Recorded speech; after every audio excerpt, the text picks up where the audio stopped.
Hi dears, ഒപ്പം സ്റ്റിച്ചിങ്ങിലേക്ക് എല്ലാവർക്കും സ്വാഗതം. നമ്മൾ കഴിഞ്ഞ ദിവസം 16 പാനൽ കുർത്തിയുടെ കട്ടിങ് കണ്ടിരുന്നു. അത് കണ്ടിട്ടില്ലാത്തവർ മുകളിൽ ഞാൻ ഐ ബട്ടണിൽ ലിങ്ക് കൊടുത്തിട്ടുണ്ട്. നിങ്ങൾക്ക് അത് ക്ലിക്ക് ചെയ്താൽ മതി, നേരെ ആ വീഡിയോയിലേക്ക് പോകാനായിട്ട് പറ്റും. അപ്പോൾ ഈ വീഡിയോയിൽ നമുക്കിതിൻ്റെ സ്റ്റിച്ചിങ് എങ്ങനെയെന്ന് നോക്കാം. ആദ്യം ഞാനിവിടെ ഫ്രണ്ട് പീസാണ് എടുത്ത് വെച്ചിരിക്കുന്നത്. ഫ്രണ്ടിൽ നമ്മൾ 3 പീസാണ് എടുത്തിരിക്കുന്നത്, പ്രിൻസസ് കട്ട് മോഡൽ. ലൈനിങ് നിങ്ങൾ വെക്കുന്നുണ്ടെങ്കിൽ ഇതേപോലെ തന്നെ ഇതിൻ്റെ ബാക്ക് സൈഡിൽ ലൈനിങ് കട്ട് ചെയ്തെടുക്കണം. സെപ്പറേറ്റ് ആണ് 3 പീസിന് നമ്മൾ വെച്ച് കൊടുക്കേണ്ടത്. അല്ലാതെ ഒറ്റ പീസ് ലൈനിങ്ങിൻ്റെ പുറത്ത് ഇത് ചേർത്ത് തയ്ച്ച് വെക്കുകയല്ല ചെയ്യേണ്ടത്. 3 പീസിൻ്റെയും ബാക്കിൽ അറ്റാച്ച് ചെയ്തിട്ടാണ് ചെയ്തെടുക്കേണ്ടത്.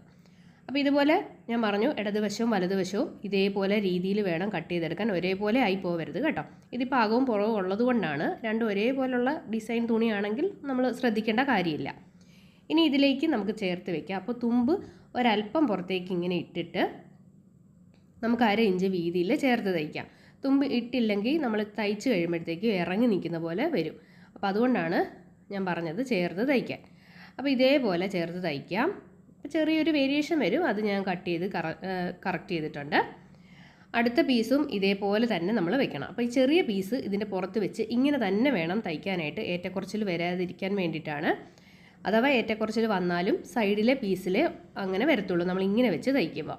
നടുക്കത്തെ പീസിൽ വന്നു കഴിഞ്ഞാൽ നമ്മൾ കട്ട് ചെയ്ത് കഴിഞ്ഞാൽ യോക്കിൻ്റെ ലെങ്ത്ത് കുറഞ്ഞു പോകും. അപ്പോൾ അതുകൊണ്ട് ഈ രീതിയിൽ തന്നെ തയ്ക്കണം. കണ്ടോ, ഇതേപോലെ ഒരു ഏറ്റക്കുറച്ചിൽ ചെറുതായിട്ട് വരും, അത് നമ്മൾ കട്ട് ചെയ്ത് കറക്റ്റ് ചെയ്തെടുത്താൽ മതി. സൈഡിലെ പീസിൽ മാത്രമേ ഏറ്റക്കുറച്ചിൽ വരത്തുള്ളൂ. ഇനി ഇതിൻ്റെ പുറത്തേക്ക് നമുക്ക് മിഡിൽ പോയിൻ്റ് മാർക്ക് ചെയ്തിട്ട് നമ്മുടെ നെക്ക് വെച്ച് കൊടുക്കാം. ഇതേപോലെ കറക്റ്റ് നെക്കിൻ്റെ അരികിലൂടെ നമുക്ക് തയ്ച്ചെടുക്കാം. അപ്പോൾ ആലിലെ ഷേപ്പോ അല്ലെങ്കിൽ ഇതേപോലത്തെ ഒക്കെ ഡിസൈനാണ് കുറച്ചുകൂടെ ഭംഗി. റൗണ്ട് നെക്കിനേക്കാളിലും കുറച്ചുകൂടെ ഭംഗിയാണ് പ്രിൻസസ് കട്ടിന് ഇതേപോലെയുള്ള ഡിസൈൻ വരുന്ന നെക്ക് വെച്ചാൽ. ഇതിൻ്റെ അരികുവശം നമ്മൾ കട്ട് ചെയ്ത് മാറ്റി, അതിനുശേഷം ഇതുപോലെ ചെറിയ കട്ടിങ് കൊടുക്കുക. കോർണർ ഭാഗങ്ങളിലെല്ലാം നമ്മൾ കട്ടിങ് കൊടുക്കണം. എന്നിട്ട് ഇത് നമുക്ക് ഉള്ളിലേക്ക് തിരിച്ചിട്ട് കൊടുക്കാം. അതിനുശേഷം ഒരു 1/4 ഇഞ്ച് വീതിയിൽ നമുക്ക് ചേർത്ത് തയ്ച്ചെടുക്കണം. ബാക്ക് സൈഡിൽ നിങ്ങൾക്ക് ഹെം ചെയ്യണമെങ്കിൽ അങ്ങനെ ചെയ്തെടുക്കാം. ഇതിപ്പോൾ ഞാൻ തയ്ച്ച് വെക്കുകയാണ് ചെയ്യുന്നത്. അപ്പോൾ 1/4 ഇഞ്ച് വീതിയിൽ ഇതേപോലെ തയ്ച്ച് വെക്കുകയാണെങ്കിൽ നമുക്ക് ഹെം ചെയ്യേണ്ട ആവശ്യമില്ല. പിന്നെ ചിലർക്ക് തയ്ക്കാൻ ഇഷ്ടമല്ല, ചിലർക്ക് തയ്ക്കുന്നതാണ് ഇഷ്ടം. അത് ഓരോരുത്തരുടെ ഇഷ്ടം അനുസരിച്ച് ചെയ്യാം. ബാക്ക് സൈഡിൽ നമ്മൾ ഇതേപോലെ നെക്ക് വെച്ച് കൊടുത്തു, അത് നമുക്ക് റൗണ്ടിൽ തയ്ച്ചെടുക്കാം. അപ്പോൾ ഇതുപോലെ നമ്മൾ തയ്ച്ച് കഴിഞ്ഞു. ഇനി നമുക്ക് 1/2 ഇഞ്ച് വീതിയിൽ ഇട്ടിട്ട് ഫുള്ളായിട്ട് കട്ട് ചെയ്തിട്ട് ഇതേപോലെ ചെറിയ കട്ടിങ് കൊടുക്കാം. ഇനി അടുത്തത് നമുക്ക് ഷോൾഡർ തമ്മിൽ യോജിപ്പിക്കണം. അപ്പോൾ ഷോൾഡർ യോജിപ്പിക്കുന്നത് നമ്മൾ എല്ലാ വീഡിയോസിലും കാണിക്കുന്നതാണ്. അതേപോലെ ചേർത്ത് തയ്ച്ചെടുത്താൽ മതി. അപ്പോൾ ക്യാൻവാസ് ഇതിൻ്റെ പുറത്തേക്ക് വെക്കുകയാണ്. നല്ല വശവും ഒരുമിച്ച് വെച്ചിട്ട് ബാക്ക് സൈഡിലെ ക്യാൻവാസ് ഇതിൻ്റെ പുറത്തേക്ക് നമ്മൾ വെക്കുകയാണ്. എന്നിട്ട് നമുക്ക് 2 സ്റ്റിച്ച് ചെയ്തെടുക്കണം. എല്ലാ വശവും 2 സ്റ്റിച്ച് തന്നെ ചെയ്തെടുക്കണം. അപ്പോൾ ഇത് ഗ്യാപ്പ് വരാതെ നന്നായിട്ട് ചേർത്ത് തന്നെ വെച്ച് വേണം തയ്ക്കാനായിട്ട്. അപ്പോൾ ഇവിടെ ഞാൻ സ്റ്റിച്ച് ചെയ്തെടുത്തിട്ടുണ്ട്. അടുത്ത വശവും ഇതേപോലെ തന്നെ നമ്മൾ 2 സ്റ്റിച്ച് ചെയ്തെടുത്തിട്ടുണ്ട്. ഇനി ഇത് നമുക്ക് നിവർത്തിയിട്ട് കൊടുക്കണം. കണ്ടോ, നല്ല ഫിനിഷിംഗ് ആയിട്ട് നമുക്ക് കിട്ടും. നന്നായിട്ട് ചേർത്ത് വെച്ച് കൊടുത്താൽ മതി. ഇനി നമുക്ക് ബാക്ക് സൈഡിൽ തയ്ച്ച് കൊടുക്കണം. ബാക്ക് സൈഡ് നമ്മൾ ഫ്രണ്ട് സൈഡ് 1/4 ഇഞ്ച് തയ്ച്ചില്ല, അതേപോലെ തന്നെ നമുക്ക് ക്യാൻവാസ് പുറത്തേക്ക് വരാതിരിക്കാൻ വേണ്ടിയിട്ട് നമുക്ക് 1/4 ഇഞ്ച് വീതിയിൽ തയ്ച്ച് കൊടുക്കണം. ലൈനിങ് ഉണ്ടെങ്കിൽ നമുക്ക് ക്യാൻവാസ് ലൈനിങ്ങിൽ നമ്മൾ എല്ലാ പ്രാവശ്യം തയ്ച്ച് വെക്കുന്ന പോലെ തയ്ച്ച് വെച്ചാൽ മതി. അപ്പോൾ ബാക്ക് സൈഡ് നമ്മൾ തയ്ച്ചെടുത്തിട്ടുണ്ട്. ഇനി അടുത്തത് നമ്മുടെ സ്കേർട്ട് ഭാഗമാണ്. അപ്പോൾ സ്കേർട്ടിൻ്റെ ഓരോ പീസും നമ്മൾ ഇതേപോലെ കട്ട് ചെയ്തെടുത്തിട്ടുണ്ടല്ലോ, 8 പീസ്. അപ്പോൾ അത് എല്ലാം നമ്മൾ ചേർത്ത് വെച്ച് തയ്ച്ചെടുക്കണം. തെറ്റിപ്പോരുത്. നല്ല വശം കറക്റ്റ് ചെയ്ത് നല്ല വശവും കൂടെ ഒരുമിച്ച് വെക്കുക. അങ്ങനെ ഓരോ വശവും നമ്മൾ തയ്ച്ചെടുക്കണം. അപ്പോൾ 1/4 ഇഞ്ച് അല്ലെ 1/2 ഇഞ്ച്, 1/4 ഇഞ്ച് ആണെങ്കിൽ കുറച്ചുകൂടെ നല്ലതാണ്. കാരണം ഒത്തിരി നമുക്ക് വിരിവ് കുറഞ്ഞു പോകത്തില്ല. അപ്പോൾ എനിക്ക് ചെറിയൊരു ഇത് പറ്റിയായിരുന്നു. കാരണം ഒരു വശത്ത് എനിക്ക് വിരിവ് സ്കേർട്ടിന് കൂടുതലും, ഒരു സ്കേർട്ടിന് ഒരു അല്പം വിരിവ് കുറഞ്ഞു പോയി. അതെന്താണെന്ന് വെച്ചാൽ സിസറിൻ്റെ പ്രോബ്ലമാണ് കേട്ടോ. നമ്മൾ ഈ കത്രി കെട്ടി നന്നായിട്ട് കട്ട് ചെയ്യുമ്പോൾ തുണി ഇങ്ങനെ നിരങ്ങി ഒരു വശത്തേക്ക് ഇങ്ങനെ ശകലം നീങ്ങി പോകുന്ന ഒരു പ്രശ്നമുണ്ട് കേട്ടോ. ഇത്രയും വീതിയുള്ള തുണി ഇട്ട് കട്ട് ചെയ്യുമ്പോൾ എനിക്കൊരു പേടിയുണ്ടായിരുന്നു. കാരണം സിസർ മൂർച്ച പോയെങ്കിൽ ആകെ പ്രശ്നമാണ്.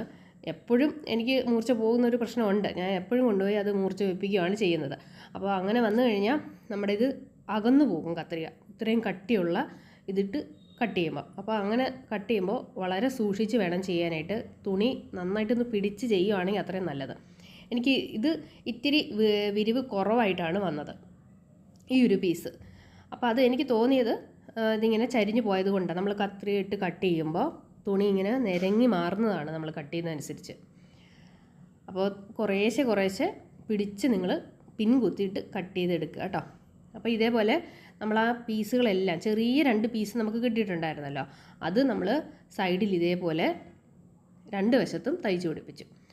വേറൊരു പീസ് നന്നായിട്ട് എനിക്ക് വിരിവ് കിട്ടി. അപ്പോൾ എനിക്ക് തോന്നുന്നത് ഞാൻ 1.5 വെച്ചിട്ട് കട്ട് ചെയ്യാനല്ലേ പറഞ്ഞത്, അത് കുറച്ചുകൂടെ വീതി കൂട്ടിയിട്ട് കട്ട് ചെയ്യുന്നതായിരിക്കും നല്ല കേട്ടോ. ഈ ഒരു പ്രോബ്ലം ഒഴിവാക്കാനായിട്ട് അത് നല്ലതായിരിക്കും. അപ്പോൾ അങ്ങനെ ആകുമ്പം സ്കേർട്ടിന് വീതി കുറഞ്ഞു പോവില്ല. മനസ്സിലായോ? സ്കേർട്ടിൻ്റെ 1.5 വെച്ചിട്ട് 2 വശത്തു നിന്നും കട്ട് ചെയ്യാനായിട്ടായിരുന്നു ഞാൻ പറഞ്ഞത്. അപ്പോൾ അത് നിങ്ങൾ കുറച്ചുകൂടെ കൂട്ടിയിട്ട് കട്ട് ചെയ്താൽ മതി. ഇനി ഇത് കറക്റ്റായിട്ട് ഒരെണ്ണത്തിന് എനിക്ക് കറക്റ്റ് വിരിവ് വന്നിട്ടുണ്ട് കേട്ടോ. ഒരെണ്ണമാണ് ഒരു അല്പം ഒന്ന് കുറഞ്ഞു പോയത്, എന്നാലും കുഴപ്പമില്ല. തയ്ച്ച് വന്നപ്പോൾ വലിയ പ്രശ്നം ഉണ്ടായില്ല. അപ്പോൾ ഞാൻ ഓർത്ത് ഇച്ചിരി കുറവായതുകൊണ്ട് ഭംഗി കുറയുമായിരിക്കും എന്ന് വിചാരിച്ചു. അങ്ങനെ കുഴപ്പമൊന്നും ഉണ്ടായില്ല. അപ്പോൾ 1/2 ഇഞ്ച് വീതി വെച്ചിട്ട് നമ്മളിത് ഫുള്ളായിട്ട് തയ്ച്ചെടുക്കുകയാണ്. 2 സ്റ്റിച്ച് ചെയ്തെടുക്കുക. അപ്പോൾ നിവർത്തിയിട്ട് കഴിയുമ്പം നമുക്കിതേപോലെ വരുന്നതായിരിക്കും. കണ്ടോ, നല്ല ഭംഗിയിൽ നമുക്ക് കിട്ടും. അപ്പോൾ ഞാൻ 2 വശത്തും സ്കേർട്ട് പിടിപ്പിച്ചു, സ്ലീവും നമ്മൾ തയ്ച്ച് പിടിപ്പിച്ചിട്ടുണ്ട് കേട്ടോ.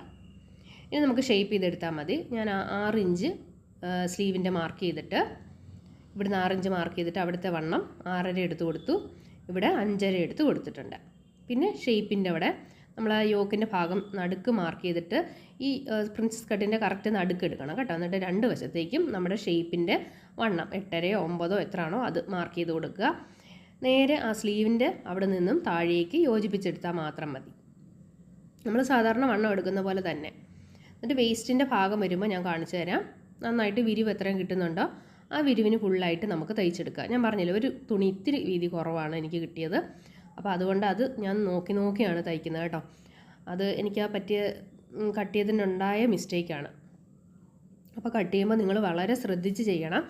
അപ്പോൾ എൻ്റേതുപോലെ ഇങ്ങനെ വിരിവ് കുറഞ്ഞു പോകാനായിട്ട് ഇടവരരുത്, അല്ലെങ്കിൽ ഇത്തിരി വീതി കൂട്ടിയിട്ട് കട്ട് ചെയ്തെടുത്താലും മതി. ഇനി താഴ്വശം നമുക്ക് 2ആയിട്ട് മടക്കി തയ്ച്ചു കൊടുത്താൽ മതി. ഇത് നമുക്ക് റോൾ ഹെം ചെയ്യാനൊക്കത്തില്ല, കാരണം ഇത് യോജിപ്പിക്കുന്ന ഭാഗം ഒത്തിരി ഉണ്ടല്ലോ. അപ്പോൾ അവിടെയൊക്കെ വരുമ്പോഴത്തേക്ക് ഈ റോൾ ഹെമ്മിൻ്റെ അകത്തൂടെ കടന്നു പോകത്തില്ല. അതിന് പകരം നമുക്ക് പതുക്കെ 2ആയിട്ട് മടക്കി ചെറിയതായിട്ട് ഒന്ന് മടക്കി തയ്ച്ചു കൊടുക്കുന്നതാണ് ഏറ്റവും നല്ലത്. അപ്പോൾ ഇതേപോലെ ഫുള്ളായിട്ട് നമ്മൾ തയ്ച്ചു കഴിഞ്ഞിട്ടുണ്ട്. അപ്പോൾ നമുക്ക് കുർത്തി എങ്ങനെ ഉണ്ടെന്ന് ഒന്ന് ഇട്ട് നോക്കാം. അപ്പോൾ ദാ ഫ്രണ്ട്സ്, ഇതേപോലെയാണ് നമുക്ക് കിട്ടിയത്. നല്ല ഭംഗിയുള്ള കുർത്തിയാണ്. അപ്പോൾ ഞാൻ പറഞ്ഞ മെത്തേഡിൽ നിങ്ങൾ ചെയ്ത് നോക്കണം. ഞാൻ ആദ്യമായിട്ടാണോ ചെയ്യുന്നതെന്ന് എനിക്ക് ഓർമ്മയില്ല. നമ്മൾ നേരത്തെ ഈ വീഡിയോ ഇട്ടിട്ടുണ്ടെന്ന് എനിക്ക് തോന്നുന്നു. അന്ന് പക്ഷേ കുഴപ്പമില്ല, എന്നാൽ നന്നായിട്ട് തന്നെ വിരിവ് കിട്ടിയിട്ടുണ്ടായിരുന്നു. പക്ഷേ ഇപ്രാവശ്യമാണ് ഒരെണ്ണത്തിൽ ഒരിത്തിരി വിരിവ് കുറഞ്ഞ പോലെ എനിക്ക് തോന്നിയത്. ഞാൻ ബാക്ക് സൈഡിൽ വെച്ചു, അതുകൊണ്ട് കുഴപ്പമൊന്നുമില്ല. നല്ല ഭംഗിയായിട്ട് കിട്ടി. കടയിൽ ഒരു കസ്റ്റമർ കണ്ടിട്ട് ഇഷ്ടപ്പെട്ടിട്ട് അത് അവർ വാങ്ങുകയും ചെയ്തു. അപ്പോൾ എന്തായാലും എല്ലാവരും ഒന്ന് ട്രൈ ചെയ്ത് നോക്കുക. നമ്മുടെ വീഡിയോ ഇഷ്ടമായിട്ടുണ്ടെങ്കിൽ ചാനൽ മറക്കാതെ സബ്സ്ക്രൈബ് ചെയ്യുക. പിന്നെ നമ്മുടെ നൈറ്റി മെറ്റീരിയൽസ് ഉണ്ട്, നിങ്ങൾക്ക് വാങ്ങാവുന്നതാണ്. അതിൻ്റെ നമ്പറും ഡീറ്റെയിൽസും ഒക്കെ ഞാനിവിടെ കൊടുത്തിട്ടുണ്ട്.